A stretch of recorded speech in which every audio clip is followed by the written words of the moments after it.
7. јануари 1945 година. Божик, најголемиот христијански празник. Македонскиот народ беше опиен од токушто извојуваната слобода во Втората светска војна. Денот беше можеби обичен како и сите други зимски денови во таа година, но во офицерскиот дом се случуваше еден голем настан за македонската младина. Се одржуваше вториот конгрес на Народно-ослободелниот сојуз на младината на Македонија, конгрес на кој присуствуваа 2000 делегати. Делегати од Македонија, од трите делови на Македонија, од Пиринска, Егејска, Вардарска Македонија, младината од сите југословенски федерални единици, младината на антифашистичките земји на Советскиот сојуз и на другите источни земји. Сите громогласно внатре во просториите на офицерскиот дом извикува на Берлин, на Берлин. Конечно се гледаше крај на Втората светска војна, во која антихитлеровската коалиција ги собираше ловориките на својата победа.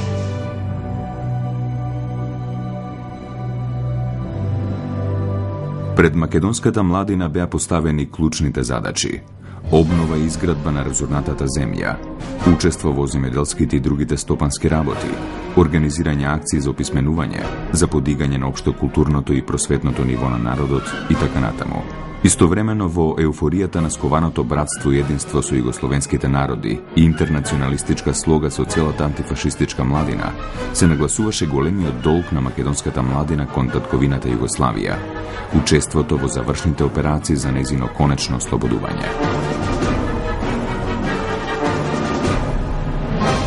Покрај другото, вториот младински конгрес беше одржан и за тоа да се убеди и да се организира македонската младина за масовно учество на Сремскиот фронт, односно за конечното ослободување на Југославија. Од друга страна, од телеграмата на Тито се спомнат исто така се апелира до младината на Македонија да зема учество на конечното ослободување на Југославија за првиот на Сремскиот фронт. Од друга страна, дискусиите од самиот конгрес на младината и искажувањето на големата желба и признание за учеството, што сака да учества младината Македонија за Сремски род. Конгресот го поздрави и врховниот командант на Нофи Пои, Јосип Броз Тито, кој имаше посебен психолошки ефект. Во зовриената атмосфера на југословенското партизанство, смислено се градеше култот кон Тито, а младината извикуваше пароли дека ќе јурише до крај, до Берлин. Навиду секи беше во тој свечен чин и во тоа громогласно одвикување на Берлин, доколку горе на Скопското кале не се вознемирија духовите на македонските војници, на македонската војска, на луѓето кои 4 години во таа борба се надева дека конечно ќе дојде обединувањето на македонскиот народ. Во касарната на Калето, војниците кои се подготвуваа за артилерци со руски инструктори и оружје, наеднаш се вознемирија. Зошто се извикуваат таквите пароли? Каде ќе бидеме одведени? Во чија битка? Зарем ќе одиме на север, кога нашите браќа на југ и исток, во Грција и Бугарија, во Егејскиот и Пиринскиот дел на Македонија, водат антифашистичка национално-ослободителна борба? Кога е јасно дека само на тој начин македонскиот народ може да се здобие со правото на самоопределување, дека сега е историската шанса за негово обединување. Во касарната на Калето се вршеа кадровски смени. Наместо македонски, во војните единици беа поставувани српски и црногорски началници. Новите началници, очигледно заборавајќи дека се наоѓаат во слободната македонска држава, се фалеа дека повторно ќе се врати кралот. Зарем по толку борби за слобода, пак ли ќе се допушти инвазија на српството?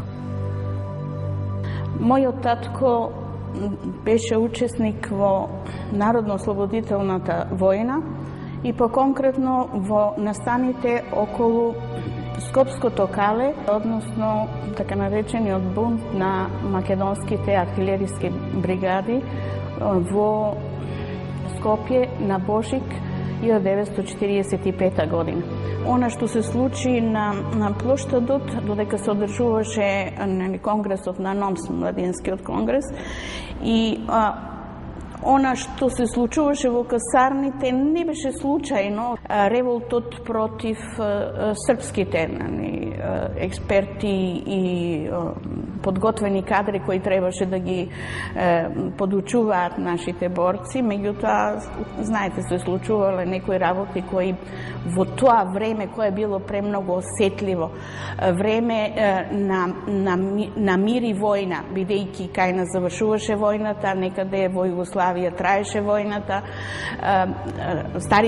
постарата генерација, значи на младите, исчекуваа дека нешто повеќе ќе се реши, бидејќи беше многу актуелно прашањето за обединувањето низ целата НОП, во сите повици, резолуции, манифести. Тоа прашање беше отворено, бидејќи тоа беше составен дел на Македонската национална програма од поделбата од 1912-13 низ сите организации. Во касарната вриеше како во кошница. Македонските војници бараа да се исполни една од основните цели на национално-ослободителната антифашистичка борба на македонскиот народ во Втората светска војна, неговото обединување по трагичните делби во Балканските и Првата светска војна. Формирањето на Демократска федерална Македонија во рамките на Федерална демократска Југославија за најголемиот дел од македонските борци и македонскиот народ беше само важна етапа кон целосното решавање на македонското прашање, односно обединета Македонија, самостојно или во рамките на некоја поширока федерација на Балканот. Наспроти ваквите стремежи, големите сили ги прекројуваа балканските граници според своите стратегиски интереси и со пазарење кои не одеа во прилог на самоопределувањето на малите народи. И покрај овој несоборлив историски факт, артилериската бригада од Скопското Кале реши да ја земе судбината во своји раце. Се спротивстави на командата да оди на Срем во завршните борби за ослободување на Југославија и организира бунт кој многу подоцна во македонската историографија доби назив на станите на Скопското Кале. Јас сум стварно борец од Втора светска војна. Јас сум учесник на алтарерите на побунта кога беше 45 година во Скопје. Алтарерите беше сусидија, парадише од Калето према железниска станица и парадирше и манифестирше. Не одме за Сремски фронт, за Солон, значи се парадирше тоа. И јас тука фатих една таква идеја. Јас бех млад човек, тој ги ска. Бех на 22 години човек. И јас бех идеалист. Кога видех тие човеци оти се за Македонија, јас фатих в моите души да сум јас Македонија за Македонија. Во тој период, во дел од артилериските бригади стационирани на Скопското Кале, се побунија една група која организирано, наоружано, се симна од Калето пред домот пред офицерскиот дом кај што се одржуваше Вториот младински конгрес и бара да влезат во конгресот. Меѓутоа тоа не им беше дозволено. При тоа тие истакнаа паролата не на Срем, туку на Солун. За случувањето на Калето во Скопје, таа вечер ние не спаме. Еве, ко сега знам, не спаме како кажаа дека ќе се случи нешто. Ние седевме, меѓутоа, после, како што имам разберав дека генерал Апостолски отишол некоја стисил ситуацијата.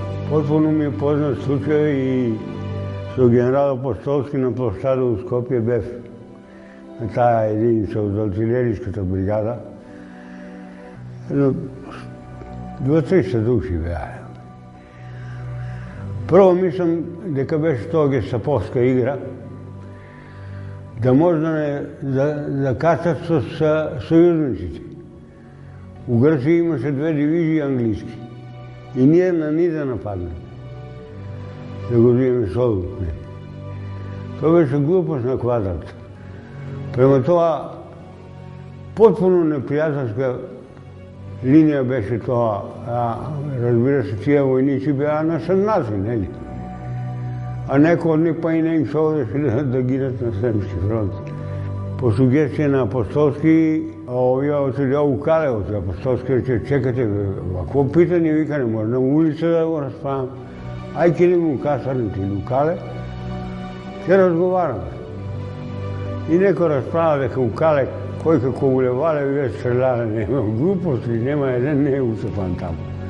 4-5 deceniji po случувањата кои се случија на Божик 1945 година, ние имавме една официјална верзија на толкувањето на настаните, дека бунтот на војниците кој се случил на Божик 45 година бил штетен за македонскиот народ. Војните стратези, бројни историчари, официјални и така натаму, се до 91 година дава едно толкување дека доколку би отишле на Солун, таму ќе не пречекаа сојузничките британски сили и дека тоа ќе беше крај за Македонија, дека ќе ги изгубивме и придобивките кои дотогаш ги стекнавме во текот на народно-ослободителната борба. Во тоа време, кога се уште не беше ослободена Југославија, кога се уште не беше завршена војната во Германија, со Германија, ние ако тргневме на Солун, то значеше дека треба да се судриме со сојузниците, на чија шо страна до тогаш бевме. Тоа е прва работа. Втора работа. Можевме ли ние да се носиме со грчката војска, која шо беше добро вооружена, зашто таму веќе бе влезени англичаните, која можеше да брои од 800 до 1.000.000 војници, а ние имаме 100.000 војска, вооружена само со пушки, нешто што митралези и 10-20 митралези. Значи, ние ќе направивме тоа ако тргневме на Солун, да влезе англичаните овде, да го вратат кралот Петар во Југославија, зашто ќе ја дестабилизиравме ФНРЈ и да го возобноват кралството на Југославија. Во тој случај ние ќе ја загубиме државата и ќе ја загубиме и нацијата во таков случај, зашто ќе беме колонизирани потпуно. Дека сето она кој се спротивставувало на директивите на Југословенскиот центар, на Политбирото на ЦК-КПУ, сите оние кои ја нарушувале пројугословенската концепција за решавањето на македонското прашање, од тој момент почнува да се прогласува за непријатели на Македонија, за шовинисти, националисти, за некакви бугарски елементи и така натаму. Илија Ѓозеф, началник на известувачката служба на 15-тиот корпус, по 4-5 децении од случувањата ќе изјави: подготовките кои биле во тек кажува дека раководството било надвор од касарните. Значи имало цивилно-граѓанско јадро. Факт е што по тој настан се позатворени голем број видни патриоти. Не било опфатена само артилериската бригада на Кале. Тука бил организиран и штипскиот гарнизон. Во една касарна имало и човечки жртви. Така, негодување кон наредбата да се оди на Срем имало и во други градови среде македонските единици.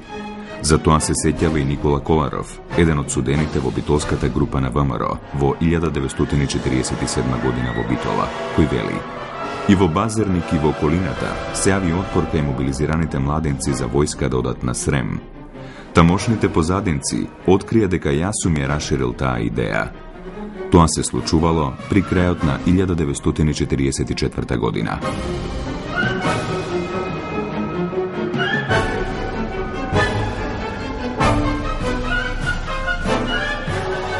Според мои сознанија, вели Илија Ѓозеф, бунтот требало да започне во моментот кога единиците ќе се стават во покрет кон север, односно кон Врање и Бујановац. Но водачот на бунтот, Александар Минчевски, избрзува со одлуката. На Ден Божик, 7 јануари 1945 година, околу 9 часот, артилериската бригада од Кале излегува на улиците на Скопје. Војниците парадно построени, со развеано знаме се упатуваат кон плоштадот. Громогласно одекнувало: Солун, Солун, не иќеме на Берлин, сакаме на Солун. Zajedno со топотот на цокулите се слушале песните "Напред браќа македонци", "Во борба" и други. На плоштадот се направил полукруг пред офицерскиот дом. Атмосферата била прегреана. Во хор, бунтовните борци го извикували името на нивниот командант, Михаил Апостолски. Да излезе пред нив, да им објасни. Апостолски веднаш реагирал. Пред Метропол им одржал кус говор, прашувајќи: "Војници, со мене ли сте?" "Да," рекле тие, "ние сме со вас. И јас сум да идеме на Солун. Ајде да седнеме во касарната и таму да се договориме како и на кој начин ќе одиме на Солун." Неспорниот авторитет што го уживал Апостолски сред војниците ја смирил ситуацијата. Тој мирно ги вратил бунтовниците во касарната на Скопското кале. А вештина е командување управо у томе да ти успиеш да и од слабих војника, необучених војника, да створиш добре војнике, да од необучени команданта створиш добре команданте и да организуеш напад тако да могу да добиеш битку, да можеш да добиеш битку, а да не претрпиш тежко. Сем, наравно, нужни губитак, свака битка мора да има. Тој е, мислим, у том погледу може да говорите о Апостолском као добром војсковоđи, добром команданту. Генералот Михајло Апостолски успе мирно да ја врати војската во касарната. Во однос на настаните на Скопското кале, кои ги опишуваат Светозар Вукмановиќ Темпо и Лазар Колишевски во разговарите со Клјакиќ, има известни неусогласености и во датумите, и во смирувањето на настаните и така натаму, но индикативно е оценката на Светозар Вукмановиќ Темпо, каде тој ги омаловажува овие македонски борци, сметајќи ги јас вика дојдов следниот ден на 8 јануари, дошол во Скопската касарна, вика јас ги построев и му одржав еден строг говор, како не ви е страм, виков ја видов војската распашана, растурена и така натаму, дава една слика на војна недисциплина, на една, дека тие борци биле туги елементи, нека не знаеле што сакаат, па вика вие цел живот во војната не испукавте ни еден куршум, а сега ете наедна станавте големи македонци, па барате се спротиставувате на наредбите на военото раководство. Значи, воопшто неговата слика за сето она кој за македонските војници кои ги затекнал таму е многу негативна, многу лоша. Додека се земат, мислам претходно, ако ги земете разговорите на Апостолски кој ги дава интервјуата негови и така натаму, ќе се види дека се работело за војници кои извонредно брзо ги совладувале војните вештини, кои биле добри и дисциплинирани војници во таа војната обука која се спроведувала Скопското кале, така што не држат тие оценки. Исто така, кога ќе се споредат оценките на Темпо со оценките на Петро Трајков, полковникот од Егејска Македонија по потекло, кој исто така еден голем македонски патриот, кој заедно со македонските доброволци ја предводел, бил командант на бригадата Гоце Делчев која доаѓа во Македонија, неговата слика е сосем поинаква. Тој дава слика на македонски патриоти кои со огромна радост дошле во Македонија да помогнат за конечното ослободување на својата татковина. По 4-5 децении, Лазар Колишевски, тогаш прв партиски човек во Македонија, за овие настаник изјави: "Во завршните борби за ослободување на Македонија, во времето додека ја создававме Македонската република и ги средувавме состојбите во земјата, ни се противставија остатоци од поразените реакционерни сили. Логичен израз на политичката битка и победата на линијата на Комунистичката партија на Југославија беше формирањето на Централниот комитет на Комунистичката партија на Македонија, која што на својата прва седница можеше да донесе одлуки за натамошниот разговор на востанието. Израз на тоа беше масовното разраснување на востанието, посебно во Дебарца, Тиквешко, Кумановско. Населението во пролетта на 1943 година масовно се крена во борба против окупаторот. Масовноста на востанието, силните удари што нашите партизански му ги нанесување на окупаторот, се поголемата слободна територија, го постави на дневен ред и создавањето на покрупни војни единици, односно создавање на Народослободителна војска на Македонија. Индикативно е тоа што кога се случуваат овие настани, кога треба да се расчистува со учеството, односно со бунтот на македонските бригади како воен бунт кој морал да биде санкциониран, никаде не можете да го најдете македонското државно раководство на чело со Методија Андонов Ченто. Секаде се јавува Лазар Колишевски, партискиот секретар, значи политичкиот секретар на КПМ, расчистив со ова, превзедов ова направивме во Кастрната, организиравме наши лојални луѓе за во Кастрната, во Штип, каде кажав и така натаму. Го нема Ченто, го нема Кирил Петрушев, повереникот за внатрешни работи. Никаде го нема државното раководство. Тоа е потиснато на сметка на корпусот на одбраната, односно на сметка на ОЗНА и на партиското раководство. Значи, директно со овие настани расчистува партискиот секретар, а не државниот, односно раководител на македонската држава, и тоа може да се види ни сите. И многу интересни е тоа во книгата која Клјакиче пишува за Колишевски, во разговорите со Колишевски, секаде Колишевски станува: јас направив ова, јас презедов ова, јас расчистив со ова, веднаш проведовме телеграмата на Тито за да се расчисти со учесниците во бунтот и така натаму. Значи партијата со ОЗНА во спрега се создаве на партиско-полициска држава која расчистува со настаните и односно со учесниците на Скопското кале. Но генерал полковникот Тодор Атанасовски на прашањето Солун или Срем, меѓу другото ке каже: тогаш во тоа време Господ да не му даде кој не сакал Македонија да биде цела. Но знаете што ќе се случеше ако тргневме на Солун? Тогаш ќе изгубевме Македонија. Војнички сосема ќе изгубевме Македонија. Знаете ли тогаш какви се договори не беа направени меѓу сојузниците? Ние не можевме да ја задржиме сојузничката војска на границата, а ќе ги упропастевме и тие придобивки што веќе ги имавме. Редакторите на објавените документи на станите на Скопското кале во предговорот се децидни дека немирите се тесно поврзани со прашањето за целосно обединување на Македонија.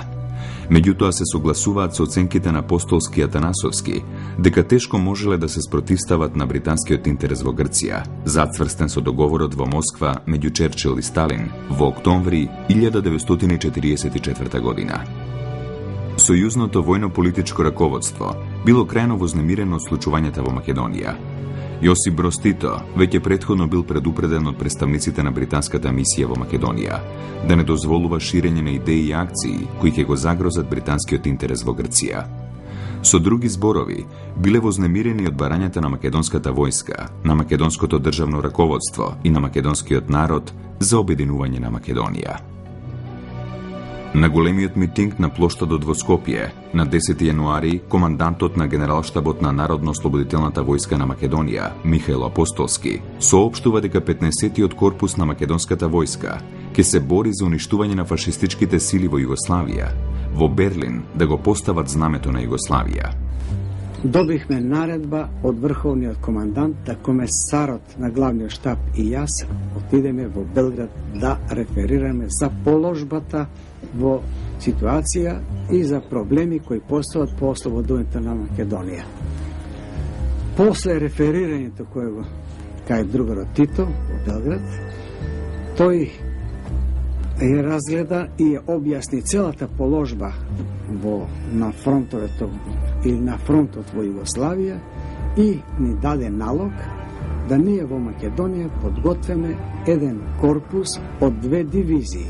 Тој веднаш посебно нагласи да бројното стање на дивизиите треба да биде приближно на бројното стање на дивизии од Втората светска војна што ги имаат сојузниците. Тоа значи дивизиите да бројат околу 10.000 души.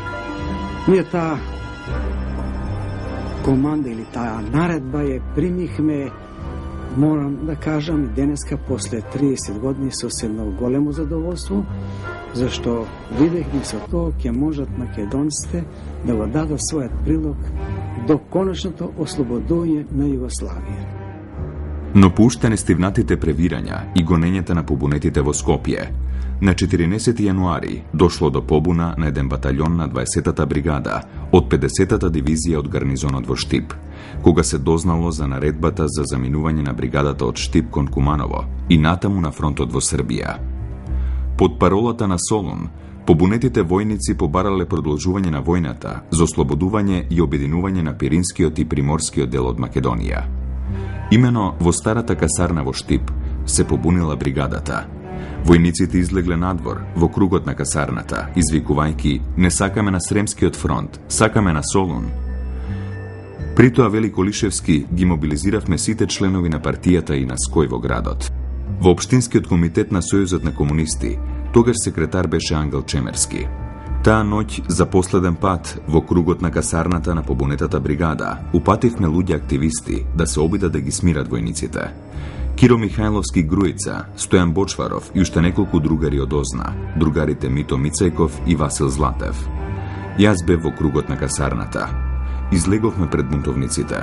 Се обидовме да ги смириме, но една група војници не сакаше да слуша. Членовите на мисиите веднаш ја известуваат својата централа во Белград, шефот на мисиите Фицрој Меклин, во кој што го известуваат дека во Македонија се настанува бунтување поради тоа што одредени единици не сакат да одат на Срем, туку сакат да одат на Солун. Позната е со побуната на војниците на Калето и во Штип, во која што реагира политичкото и војното раководство на нов ИПОМ на Македонија со цел да го спречи тоа да земе поголеми размери. Меѓутоа мора да се има во предвид дека во позадината на сето тоа стојат исто така и извештаите на британците кои што со своите известувања во суштина настојуваат да го мотивираат Тито да преземе мерки во однос на идејата да се оди на Солун. Во ноември месец се повлекуваат германските сили од Грција, што значи во Грција нема германци, Грција е ослободена од германците, доминантна воена сила во Грција се силите на Елас. А во тој период треба да се има во предвид дека Грција е членка на антихитлеровската коалиција и дека ако дојдеше до некој судир меѓу македонските партизани и единиците на Елас или националната армија во Грција, можеше да настане меѓународен судир во рамките на самата антихитлеровска коалиција. За бунтот на војниците во Македонија веднаш бил известен Централниот комитет на Комунистичката партија на Југославија, кој реагирал со барање демонстрантите да се разоружаат и да се пратат на присилна работа од еден месец. Сите организатори да се уапсат, да се спроведе истрага и да се изведат пред воен суд. Колишевски ги презел директно работите во своји раце. Сите раководители и организатори на демонстрацијата биле ставени под истрага на Озна, а потоа предадени на војниот суд. Особено е трагичен настанот на безмилосното каменување на тројцата млади војници во Штипската касарна од ноември 1945 година.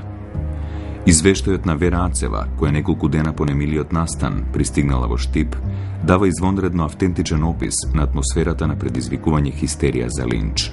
Еден другар ми кажа дека во црквата Свето Благовештение се собрани мајките на паднатите борци. Тргнав да појдам да се видам со тие мајки. Патем размислував како ќе ме прима мајките, бидејќи месниот комитет на чие што чело јас стоев, на многу од нив им ги собравме децата уште 41 година и ги испративме во партизани. Сега јас се враќам жива, а нивните деца остана на бојното поле. Нашата борба беше кристално чиста, како солза чиста. Во Македонија управо не успеа да бида изедени децата на револуцијата. Немаше убивања, мислам. Али затоа имаше отстранување.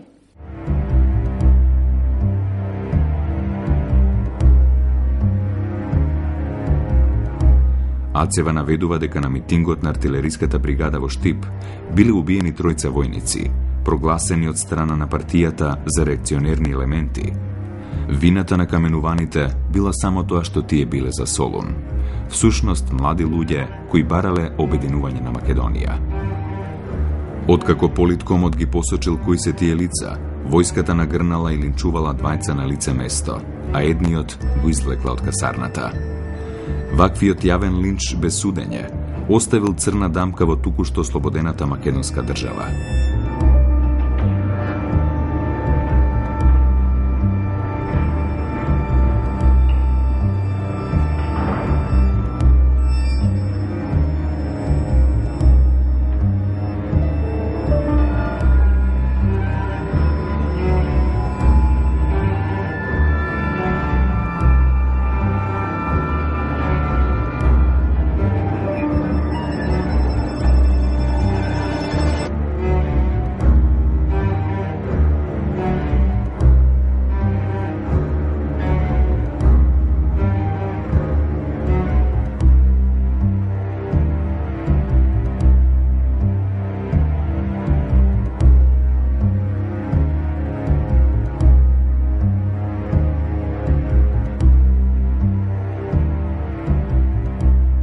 Според повеќето сведоштва, побунетите единици набргу биле разоружани, а главните учесници задржани во истражниот затвор до одржувањето на главниот претрес на 27, 28 и 29 април 1945 година. Иако првиот претрес, се уште недоволно подготвен, бил одржан веднаш на 29 јануари. Пред воениот суд на Скопската војна област биле изведени 39 лица поради организирање и учество во отворен бунт против установениот ред поредок на Народно-слободителната војска на Југославија. За кривична одговорност беа земани истакнуваните пароли против одењето на Берлин, а за Солун, квалификувани како предавство на народните интереси на самата борба. Обвинетите организатори и потикнувачи и непосредните учесници, војниот суд на тајно судење ги прогласи за виновни и осуди 34 лица. 12 лица на смрт со стрелање, 13 лица на долгогодишни затворски казни, а 5 лица беа ослободени од обвинението.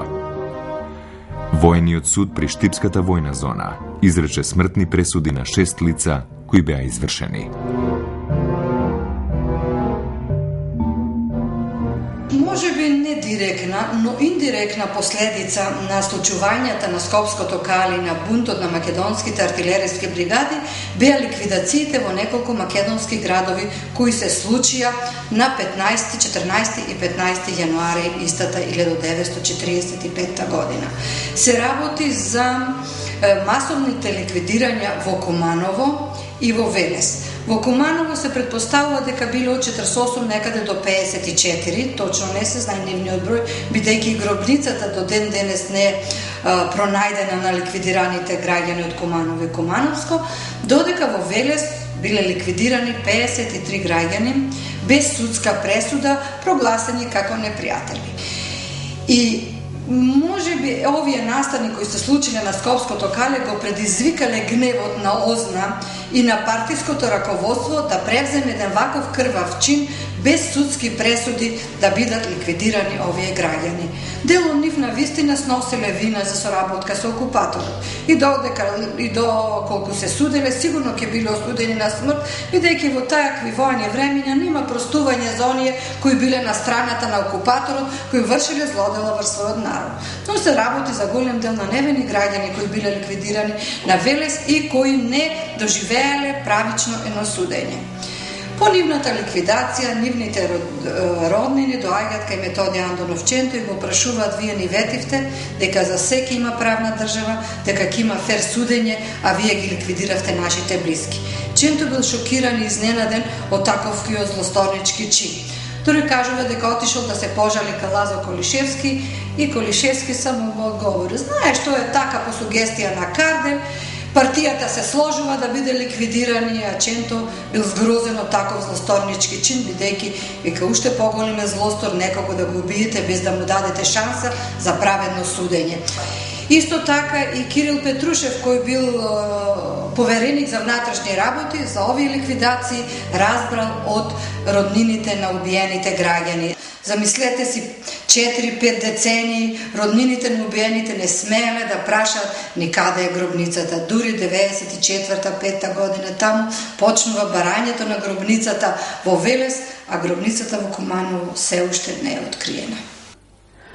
Јас колку знам, овој случај во Велес и еден во Куманово имаше тако случај, стрелани луѓе. После ослободувањето тоа се случи и без друго тоа треба да се расчисти до крај. Меѓутоа, морам да кажам дека уште тогаш беше осудено таквиот начин на стрелање, затоа што тие луѓе не бе судени. Тие луѓе не морало да биде осудени сите на смрт. Некои ќе биле осудени, ако биле сите непријатели, на одреден срок во затвор, а не да биде стрелани. Ликвидираните граѓани биле од различни социјални средини, со различна улога во предвојниот и војниот период. Интелектуалци, членови на ММТРО, на ВМРО, селани, контрачетници, соработници на окупаторот, патриоти, иматели на собственост и така натаму. Истовремено со овие ликвидации, екипи на ОЗНА требало да извршат масовни убиства на затворените граѓани во повеќе градови на Демократска федеративна Македонија. За среќа тоа било спречено, а затворениците били изведени пред суд, иако и судовите суделе по партиска директива, а не според кривично дело.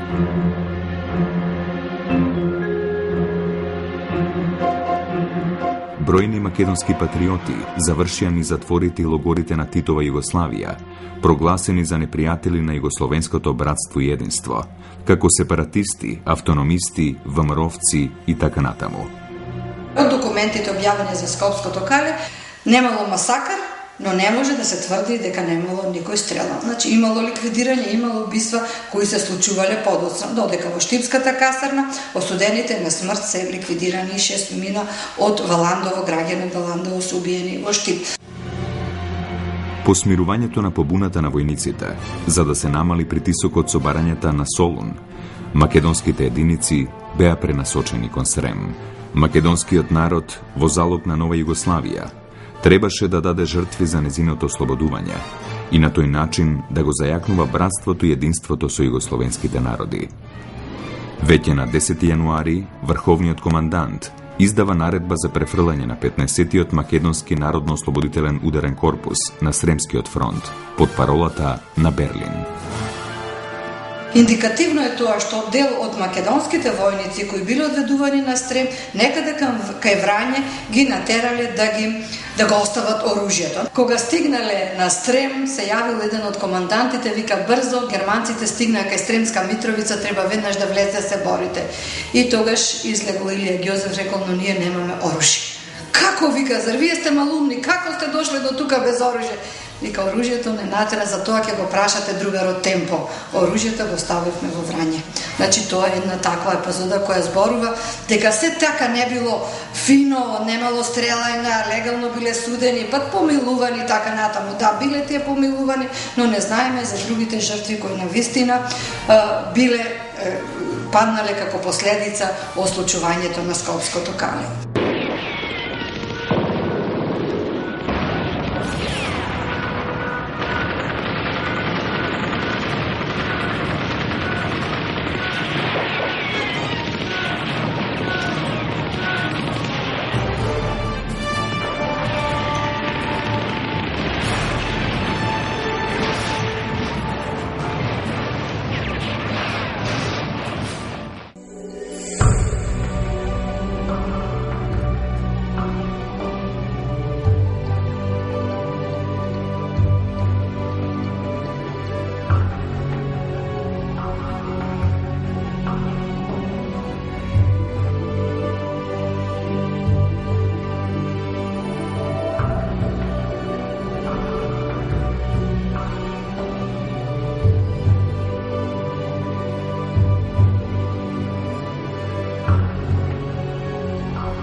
Загубите на 15-тиот македонско народно-ослободителен корпус на Сремскиот фронт изнесуваат приближно 1674 загинати, 3400 ранети и 378 исчезнати борци и старешини.